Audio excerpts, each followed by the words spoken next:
What's going on, y'all? It's Greg. Greg said it. Back with another one here. Shout out to my subscribers here. Man, we're in the final countdown. Don't have to rush nothing. A lot has changed, but hey, hopefully our season go as expected. Got a lot of stuff to look forward to. And speaking of that, just seen a list. What is the Shrine 1000? Basically the Shriners Bowl, the Senior Bowl. One of them at least. And for one reason or another, we got 12 guys on there. We're going to get into that. What I noticed was split even. 6 guys on defense, 6 guys on offense, with some notable names missing. I noticed Travis Hunter wasn't there. I try to write that off, and maybe he's a junior, a true junior. Maybe they just can't consider that until he declare. So that's a big part. So that's one guy missing. That's 12. That's 13. Tyler Brown on there. I guess they say he didn't play last year, even though his coach said he's one of the strongest guys at any level, and he's considered leader. He's always been known as that guy, whether he was at Jackson, where he was at Colorado last year, but nobody respected Colorado. Nobody respected that he was the top lineman there, especially after we've seen the result. But yes, he's still one of those guys that people respect. And we also see Silman Craig is not on there. And that's interesting. Cameron Silman Craig led pretty much in the interceptions in the Pac-12. Just a go-getter. I called him when I first saw him at Jackson State. I was like, he's like the Honey Badger 2.0. I remember everybody was so excited about the Honey Badger back in the day. Tyree Matthews out of LSU. And a very extensive career in the NFL, little guy. And he played corner. He's playing safety at the top level. He's with the Chiefs. And he reminds me of that guy I always have. And a lot of people kind of count him out, but he's another quality guy. Production and just quality guy on the field. So I could be missing some other people. I think I did think of some other people. But what was interesting was the fact that they had Travis J on the list. And I don't even think he's a projected starter. He's a guy that I feel like people look over a lot. When we say, the safety room, you don't really hear his name. He was hurt last year. And he came out of Florida State. One of the top guys out of Florida. An athlete, can play multiple positions. And he just was trying to get back healthy, get his legs back on him. I think he could be a guy. And I find it interesting that they mentioned him on that list. Even though he didn't play last year. He was injured. And he really hasn't shown much since. But the fact he came from Florida State, that helps. And he is a senior. But again, Shiloh's not on there. I also saw Tyler Johnson on there. Tyler Johnson's a top guy. I think he came out of Houston. Am I correct? I always get Houston and Indiana mixed up for whatever reason. I know the colors are the same. But he was a top guy that come out of Houston. And he was one of the top linemen. And I think we got a couple. I think Mayers was top 2, but they don't really respect, that he come from a smaller program. I think it was a UTEP. But, they may respect Houston.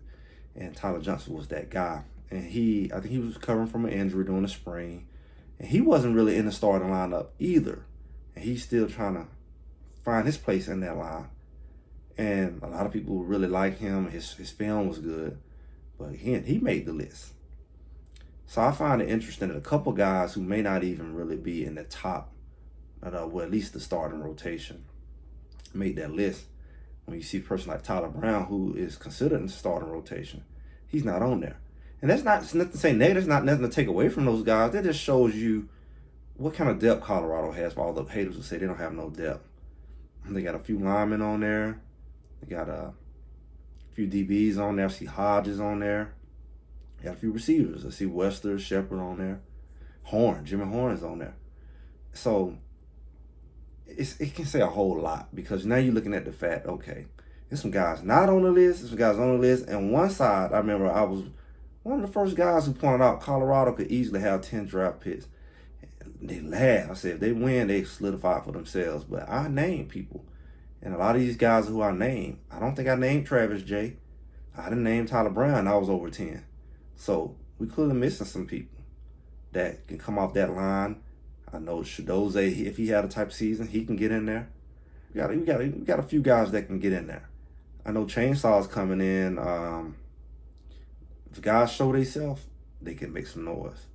And when you look at the fact that Colorado is ranked 11th in the Big 12, not the SEC, I made the comment. That's what I say. I say stuff people don't want to say, but I say I don't even think they will be 11th in the SEC. So for you to put them 11th there, that's interesting. When all the accolades are coming in, they're top 10 offense, top 20 defense. You see they got multiple guys on the Big 12, all conference teams, first, second, third, fourth, in pretty much every category.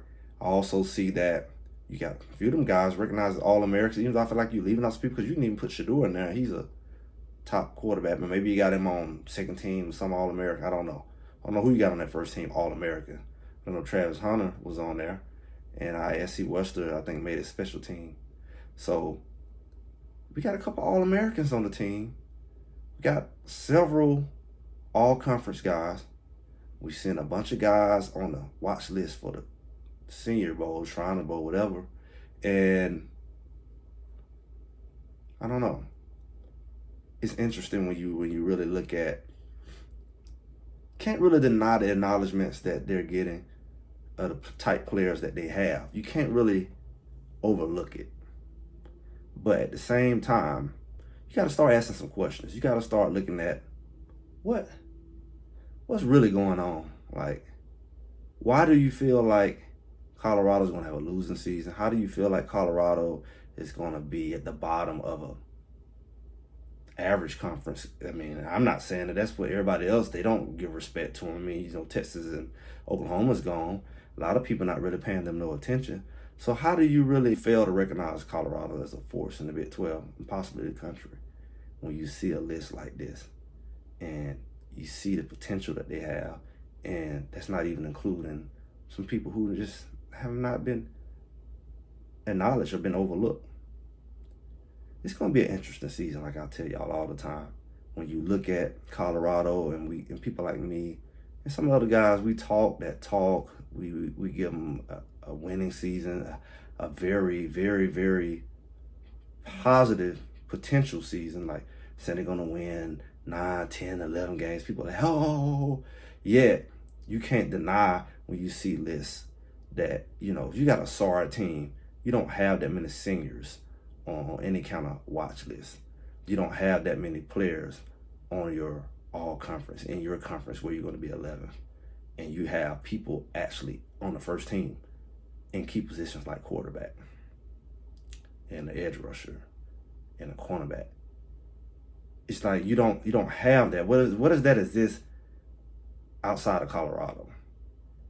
That's just common sense stuff that people try to look over, talk over, and it only sounds foolish because you don't have that type of talent on one team at one time and be a team that people can just say, oh, they're going to lose. Oh, yeah, Vegas. Forget Vegas.